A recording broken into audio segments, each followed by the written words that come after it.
Entonces, Anthony, como hemos dicho, hay distintos modos de realizar un documental. Debes elegir el tipo de estructura que más te gusta y que más se adapta a lo que quieres contar. Por ejemplo, una solución podría ser la de utilizar todo el tiempo una voz en off. Las imágenes se van comentando de tal manera que no sea necesario mostrar a quien habla en el vídeo, sino solo oír la voz que describe las distintas cosas que se ven. Este estilo se utiliza, por ejemplo, particularmente para los documentales sobre naturaleza, tipo los de National Geographic. Como alternativa, puedes elegir que el tema del documental lo vayan relatando las personas, los distintos personajes que irás entrevistando. Obviamente, esto puede tener la ventaja de dar mayor variedad a tu relato, pero estarías muy condicionado por la capacidad narrativa, por la habilidad para el relato de las personas sí. que eliges entrevistar. Hay que elegirlas bien. Sí, exacto. Debes hacer una elección muy precisa. Otra solución, en cambio, que se acerca mucho a la investigación periodística, es la de poner al narrador, sea el autor, por lo general del documental, como protagonista, en un cierto sentido, del tema. Verlo cuando va a entrevistar a las distintas personas, cuando va a informarse sobre los hechos, cuando trata de documentarse. El ejemplo típico son los films de Michael Moore, en los que vemos al director también como personaje principal que nos conduce a través de la historia, y por lo tanto son su voz y su imagen las que funcionan como hilo conductor. La última versión, de las más difundidas, porque no hay límite a la creatividad, obviamente, es justo la de la película que has visto, El árbol de los tuecos. Usar actores, que pueden ser profesionales o no, que cuentan la historia, es una solución óptima. Claramente tendrás menos problemas para interactuar cuando se trabaja con actores profesionales, pero es muy importante también tener en cuenta la espontaneidad y la naturalidad que puedes obtener de personas que no están acostumbradas a aparecer en una pantalla. ¿Es aconsejable usar también una mezcla de estos distintos estilos? Sí, podemos decir que estas son las reglas básicas, los estilos ya definidos en una cierta manera, pero no hay nada que te prohíba hacer distintas combinaciones entre uno y otro o inventar algo totalmente nuevo, ¿por qué no?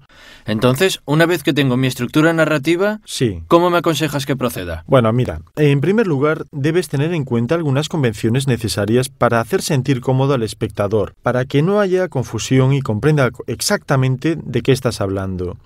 Un problema clásico es el de definir el lugar en el que se desarrolla la acción del relato. Es muy importante dar a entender lo más rápido posible a los espectadores de tu película dónde se encuentran y dónde se desarrollan las acciones que están mirando. Para ello hay distintas soluciones. Por ejemplo, si tú quieres ambientar tu documental en una ciudad importante, colocar algunas imágenes significativas de la ciudad, por ejemplo, de la catedral, podría dar a entender exactamente dónde nos encontramos. O podría ser también un texto con el nombre de la ciudad. Y esta es también otra solución, usar una sobreimpresión que obviamente agregarás en la postproducción para indicar el lugar y también el tiempo, por ejemplo, 12 de agosto de 1980, no sé, una fecha cualquiera. Pero a veces, para ciertas ambientaciones de tipo histórico, por ejemplo, puede ser suficiente utilizar las imágenes.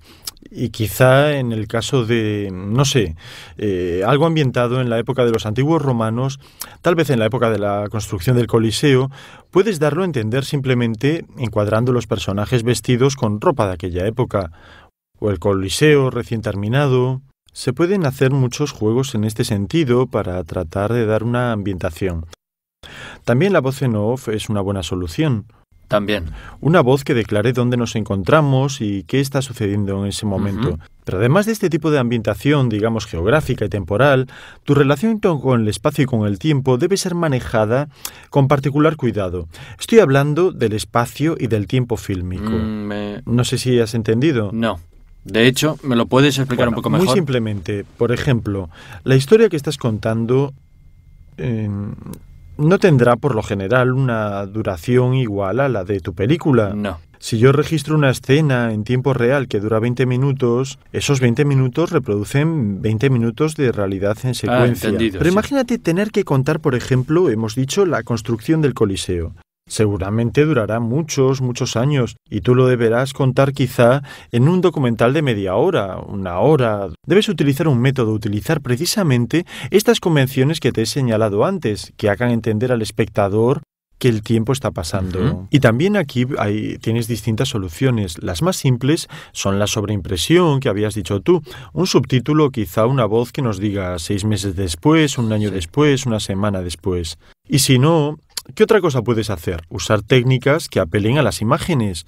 Por ejemplo, para una acción larga en la que pasan distintas estaciones, puedes utilizar un fotograma de la misma zona, del mismo punto, una vez con una flor, otra vez cubierto de nieve, de manera que dé a entender que estamos en primavera, luego en verano, en otoño, en invierno. O si no, otra técnica que tiene que ver con la construcción de grandes edificios, o en todo caso con las construcciones en sentido general que duran varios días, es hacer pasar las imágenes a gran velocidad. Sí. Lo habrás visto seguramente porque sucede. Sí. Vale, en este caso se elige un punto fijo de toma, se coloca la máquina sobre el trípode y se efectúa la grabación a intervalos regulares para poder luego en la fase de montaje obtener el efecto que hemos descrito. Otra técnica extremadamente simple pero que puede servir es la de hacer una disolución en negro y luego volver, por ejemplo, con nuestro edificio ya construido. Entendido. Una alternativa, en cambio, puede ser la técnica de jump cut. ¿Qué es? Bueno, esencialmente se trata de una técnica particular que aprovecha el pasaje más bien neto, más bien brusco de un fotograma a otro, y que se realiza de este modo. Supongamos que tú tengas la necesidad de representar el paso del tiempo en una habitación, la cual, de estar vacía, debe pasar a estar amueblada. Eliges un encuadre fijo, un punto de toma tuyo, y en dicho punto, en fase de montaje, montarás precisamente los distintos fotogramas que se suceden en distancia temporal. Puede ser el primero con la habitación vacía, el segundo con un sofá a la izquierda, el tercero con un sofá, y también la biblioteca. En el cuarto también aparece un escritorio, en el quinto un cuadro, y en el sexto ya habrá personas en su interior que están dando un vistazo a cómo ha sido realizada esta sala.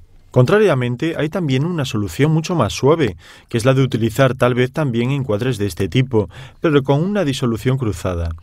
Entonces, cuando una imagen se esfuma, ves otra que aparece, que la reemplaza, y el efecto es seguramente mucho más delicado, digamos, respecto del efecto más bien brusco, más bien directo del jump cut. Entonces hay muchas posibilidades. Sí, ten en cuenta que estos pueden ser dos extremos dentro de los cuales las posibilidades creativas son verdaderamente infinitas. Es más, te invito como ejercicio, como pequeña tarea para el hogar, a que encuentres un recurso visual tuyo para dar a entender a través de las imágenes el paso del tiempo en una situación cualquiera. Te aseguro que será muy divertido probar. Bien. Y probad también vosotros. ¿Pero vosotros quiénes? Shh, que te oyen. Pero luego me explicas, ¿eh?